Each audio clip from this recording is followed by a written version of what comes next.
اعوذ باللہ من الشیطان الرجیم، بسم اللہ الرحمن الرحیم۔ محترم ناظرین، السلام علیکم۔ ناظرین، قرآن حکیم کے معجز نما نظام کلام کی یہ سنت ہے کہ وہ تاریخی واقعات میں سے جب کسی واقعے کو بیان کرتا ہے تو اپنے مقصد، وعظ و تذکیر کی پیش نظر واقعے کی انہی جزیات کو نقل کرتا ہے جو مقصد کے لیے ضروری ہے۔ محترم ناظرین، حضرت نوح علیہ السلام کی بعثت سے پہلے تمام قوم خدا کی توحید اور صحیح مذہب روشنی سے یکسر ناآشنا ہو چکی تھی اور حقیقی خدا کی جگہ خود ساختہ بتوں نے لے لی تھی۔ غیر اللہ کی پرستش اور اصنام پرستی ان کا شعار تھا۔ آخر سنت اللہ کے مطابق ان کے رشد و ہدایت کے لیے بھی انہی میں سے ایک ہادی اور خدا کے سچے رسول حضرت نوح علیہ السلام کو مبعوث کیا گیا۔ حضرت نوح علیہ السلام نے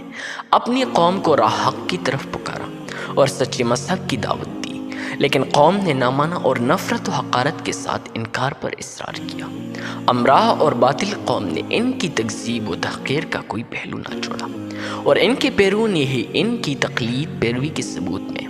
ہر قسم کی تذلیل و توہین کی طریقوں کو حضرت نوح علیہ السلام پر آزمایا۔ انہوں نے اس بات پر تعجب کا اظہار کیا کہ جس کو نہ ہم پر دولت و ثروت میں برتری حاصل ہے اور نہ وہ انسانیت کے رتبے سے بلند فرشتہ ہیکل ہے، اس کو کیا حق ہے کہ وہ ہمارا پیشوا بنے اور ہم اس کے احکام کی تعمیل کریں۔ وہ غریب اور کمزور افراد قوم کو جب حضرت نوح علیہ السلام کا تابع اور پیرو دیکھتے تو مغرورانہ انداز میں حقارت سے کہتے، ہم ان کی طرح نہیں ہے کہ تیرے تابع فرمان بن جائیں اور تجھ کو اپنا مقدام مان لے۔ وہ سمجھتے تھے کہ یہ کمزور اور پست لوگ نوح علیہ السلام کے انتم مخلص ہیں۔ اگر یہ نافرمان قوم حضرت نوح علیہ السلام کی بات کی طرف کبھی توجہ دیتے تو ان سے اصرار کرتے کہ پہلے ان پست اور غریب افراد قوم کو اپنے پاس سے نکال دے، تب ہم تیری بات سنیں گے، کیونکہ ہم کو ان سے گہن آتی ہے اور ہم اور یہ ایک جگہ نہیں بیٹھ سکتے۔ حضرت نوح علیہ السلام اس کا ایک ہی جواب دیتے کہ ایسا کبھی نہیں ہوگا، کیونکہ اللہ تبارک و تعالیٰ کے مخلص بندے ہیں۔ اگر میں ان کے ساتھ ایسا معاملہ کروں جس کے تم خواہش مند ہو تو خدا کے عذاب سے میرے لیے کوئی جائے پناہ نہیں ہے۔ میں اس کے دردناک عذاب سے ڈرتا ہوں۔ اس کے یہاں اخلاص کی قدر ہے، امیر و غریب کا وہاں کوئی سوال نہیں ہے۔ نیز ارشاد فرماتے کہ میں تمہارے پاس اللہ کی ہدایت کا پیغام لے کر آیا ہوں۔ میں نے نہ غیب دانی کا دعویٰ کیا ہے اور نہ فرشتہ ہونے کا۔ میں خدا کا برگزیدہ پیغمبر اور رسول ہوں، اور دعوت و ارشاد میرا نسب العین ہے۔ اس کا سرمایہ دارانہ بلندی غیب دانی یا فرشتہ ہیکل ہونے سے کیا واسطہ؟ یہ کمزور و نادار افراد قوم جو خدائے تعالیٰ پر سچے دل سے ایمان لے آئے ہیں، تمہاری نگاہ میں اس لیے حقیر و ذلیل ہے کہ وہ تمہاری طرح صاحب دولت و مال نہیں ہے، اور اس لیے تمہارے خیال میں یہ نہ خیر حاصل کر سکتے ہیں اور نہ سعادت، کیونکہ یہ دونوں چیزیں دولت و حشمت کے ساتھ ہے، نہ کہ نکبت و افلاس کے ساتھ۔ واضح رہے کہ خدا کی سعادت و خیر کا قانون ظاہری دولت و حشمت کے تابع نہیں ہے، اور نہ اس کے یہاں سعادت و ہدایت کا حصول و ادراک سرمایہ کی رونق زیر اثر ہے، بلکہ اس کے برعکس تمانیت نفس، رضائے الہی، غنائے قلب اور اخلاص نیت و عمل پر موقوف ہے۔ حضرت نوح علیہ السلام نے یہ بھی بارہا تنبیہ کی کہ مجھ کو اپنی اس ابلاغ، دعوت و ارسال ہدایت میں نہ تمہاری مال کی خواہش ہے، نہ جاہ و منصب کی۔ میں اجرت کا طلبگار نہیں ہوں۔ اس خدمت کا حقیقی اجر ثواب تو اللہ ہی کے ہاتھ میں ہے، اور وہی بہتر قدردان ہے۔ محترم ناظرین، جب حضرت نوح علیہ السلام کو یہ معلوم ہو گیا کہ ان کے ابلاغ حق میں کوتاہی نہیں ہے، بلکہ خود نہ ماننے والوں کی استعداد کا قصور ہے اور ان کی اپنی سرکشی کا نتیجہ، تب ان کے اعمال اور کمینہ حرکات سے متاثر ہو کر اللہ تبارک و تعالیٰ کی درگاہ میں یہ دعا فرمائی، اے پروردگار، تو کافروں میں سے کسی کو بھی زمین پر باقی نہ چھوڑ۔ اگر تو ان کو یوں ہی چھوڑ دے گا تو یہ تیرے بندوں کو بھی گمراہ کرے گی اور ان کی نسل بھی انہی کی طرح نافرمان پیدا ہوگی۔ تب اللہ تبارک و تعالیٰ نے حضرت نوح علیہ السلام کی دعا قبول فرمائی اور اپنے قانون جزا اعمال کے مطابق سرکشوں کی سرکشی کی سزا کا اعلان کر دیا، اور حفظ ما تقدم کے لیے پہلے حضرت نوح علیہ السلام کو ہدایت فرمائی کہ وہ ایک کشتی تیار کرے تاکہ اسباب ظاہری کے اعتبار سے وہ اور مومنین اس عذاب سے محفوظ رہے جو اللہ کے نافرمانوں پر نازل ہونے والا ہے۔ حضرت نوح علیہ السلام نے جب حکم رب سے کشتی بنانی شروع کی تو کفار نے ہنسی اڑانا اور مذاق بنانا شروع کر دیا، اور جب کبھی ان کا ادھر سے گزر ہوتا تو کہتے کہ خوب، جب ہم غرق ہونے لگیں گے تب تو اور تیرے پیرو اس کشتی میں محفوظ رہ کر نجات پا جائے گی۔ کیسا احمقانہ خیال ہے۔ حضرت نوح علیہ السلام بھی ان کو نجات کار سے غفلت اور خدا کی نافرمانی پر جرات دیکھ کر انہی کی طرز پر جواب دیتے اور اپنے کام میں مشغول رہتے، کیونکہ اللہ تبارک و تعالی نے پہلے ہی ان کو حقیقت حال سے آگاہ کر دیا تھا۔ جیسا کہ سورۃ ہود آیت نمبر 37 میں ارشاد ہے، اے نوح، تو ہماری حفاظت میں ہماری وحی کے مطابق سفینہ تیار کی جا، اور اب مجھ سے ان کے متعلق کچھ نہ کہو، یہ بلا شبہ غرق ہونے والے ہیں۔ آخر کار سفینہ نوح علیہ السلام بن کر تیار ہو گیا۔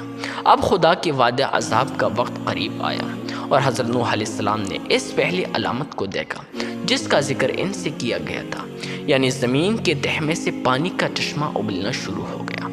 تب وہی الہی نے ان کو حکم سنایا کہ کشتی میں اپنے خاندان کو بیٹھنے کا حکم دو، اور تمام جانداروں میں سے ہر ایک کا ایک ایک جوڑا بھی کشتی میں پناہ گیر ہو، اور وہ مختصر جماعت تقریباً 40 نفر بھی جو تجھ پر ایمان لا چکے ہیں کشتی میں سوار ہو جائے۔ جب وہی الہی کی تکمیل پوری ہو گئی تو اب آسمان کو حکم ہوا کہ پانی برسنا شروع ہو۔ محترم ناظرین، اس مقام پر ایک مسئلہ خاص طور پر قابل توجہ ہے، وہ یہ کہ حضرت نوح علیہ السلام نے طوفانی عذاب کے وقت خدا تعالیٰ سے اپنے بیٹے کنعان کی نجات کے متعلق سفارش کی، اور خدا تعالیٰ نے ان کو اس سفارش سے روک دیا۔ اس مسئلے کی اہمیت قرآن حکیم کی اس آیات سے پیدا ہوتی ہے، سورۃ ہود آیت نمبر 45 سے آیت نمبر 48 تک، جس کا ترجمہ ہے، اور نوح نے اپنے رب کو پکارا اور کہا، اے پروردگار، میرا بیٹا میرے اہل ہی میں سے ہے، اور تیرا وعدہ سچا ہے، اور تو بہترین حاکموں میں سے ہے۔ تب اللہ تبارک و تعالیٰ نے کہا، اے نوح، یہ تیرے اہل میں سے نہیں ہے، یہ بد کردار ہے، بس تجھ کو ایسا سوال نہ کرنا چاہیے جس کے بارے میں تجھ کو علم نہ ہو۔ میں بلا شبہ تجھ کو نصیحت کرتا ہوں کہ تو نادانوں میں سے نہ بن۔ نوح نے کہا، اے رب، میں بلا تردد اس بارے میں کہ جس کے متعلق مجھے علم نہ ہو تجھ سے سوال کروں، تیری پناہ چاہتا ہوں، اور اگر تو نے مجھے معاف نہ کیا اور رحم نہ کیا تو میں نقصان اٹھانے والوں میں سے ہوں گا۔ نوح سے کہہ دیا گیا، اے نوح، ہماری جانب سے تو اور تیرے ہمراہی ہماری سلامتی اور برکتوں کے ساتھ زمین پر اترو۔ ان آیات سے یہ معلوم ہوتا ہے کہ حضرت نوح علیہ السلام سے اللہ کا وعدہ تھا کہ ان کے اہل کو نجات دے گا، اس لیے حضرت نوح علیہ السلام نے اپنے بیٹے کنعان کے لیے دعا مانگی، جس پر اللہ رب العزت کی جانب سے عتاب ہوا کہ تم کو جس شے کا علم نہ ہو اس کے متعلق اس طرح سے سوال کرنے کا حق نہیں ہے۔ اس پر حضرت نوح علیہ السلام نے اپنی غلطی کا اعتراف کیا اور خدا تعالیٰ سے مغفرت و رحمت طلب کی، اور اس کی جانب سے بھی خواہش کے مطابق جواب ملا۔ تو اب غور طلب بات یہ ہے کہ حضرت نوح علیہ السلام کا سوال کس وعدے پر مبنی تھا، اور آیا وہ وعدہ پورا ہوا یا نہیں، اور حضرت نوح علیہ السلام کو اس وعدے کے سمجھنے میں کسی قسم کی غلط فہمی ہوئی، اور اللہ تبارک و تعالیٰ کے تنبیہ پر انہوں نے کس طرح اصل حقیقت کو سمجھ لیا۔ اس سوال کے جواب میں سورۃ ہود آیت نمبر 40 قابل توجہ ہے، جس کا ترجمہ ہے، جب ہمارا حکم عذاب آ پہنچا اور تندور سے پانی ابل پڑا تو ہم نے نوح سے کہا کہ ہر جاندار میں سے ایک ایک جوڑا کشتی میں بٹھا لو، اور اس کے علاوہ جس پر خدا کا فرمان ناطق ہو چکا ہے اپنے اہل کو بھی، اور جو تجھ پر ایمان لائے ہیں ان کو بھی، اور وہ بہت توڑے ہیں۔ اس آیات میں یہ بتایا گیا ہے کہ حضرت نوح علیہ السلام سے حق تعالیٰ نے یہ فرمایا تھا کہ تم اپنی اس کشتی میں جو اہل نجات کے لیے تیار کی گئی ہے اپنے اہل کو بٹھا، لیکن تمہارا پورا کنبہ نجات یافتہ نہیں ہے، بلکہ بعض ایسی بھی ہے جن پر خدا کے عذاب کا فیصلہ ہو چکا ہے۔ بہرحال حضرت نوح علیہ السلام کے سامنے یہ حقیقت آشکارا ہو گئی کہ وعدہ نجات کا منشا نسل و خاندان نہیں ہے بلکہ ایمان با اللہ ہے۔ اس لیے انہوں نے اپنا رخ بدل کر کنعان کو مخاطب کیا اور اپنا منصب دعوت ادا کرتے ہوئے چاہا کہ وہ بھی مومن بن کر نجات الہی سے بہرور ہو، مگر اس بدبخت نے جواب دیا، میں بہت جلد کسی پہاڑ کی پناہ لیتا ہوں کہ وہ مجھ کو اس غرقابی سے بچا لے گا۔ حضرت نوح علیہ السلام نے یہ سن کر فرمایا، آج کوئی خدا کے حکم سے بچانے والا نہیں ہے صرف وہی بچے گا جس پر خدا کا رحم ہو جائے۔ اس درمیان میں ان دونوں کے درمیان موج حائل ہو گئی اور وہ غرق ہونے والوں میں سے ہو گیا۔ محترم ناظرین،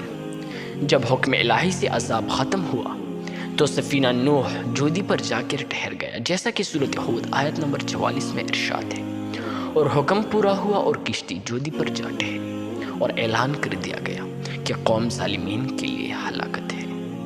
محترم ناظرین، اگر آپ کو ہماری ویڈیو پسند آئی تو ہمارے چینل کو سبسکرائب کریں اور ویڈیو کو لائک ضرور کر دیجیے۔ شکریہ۔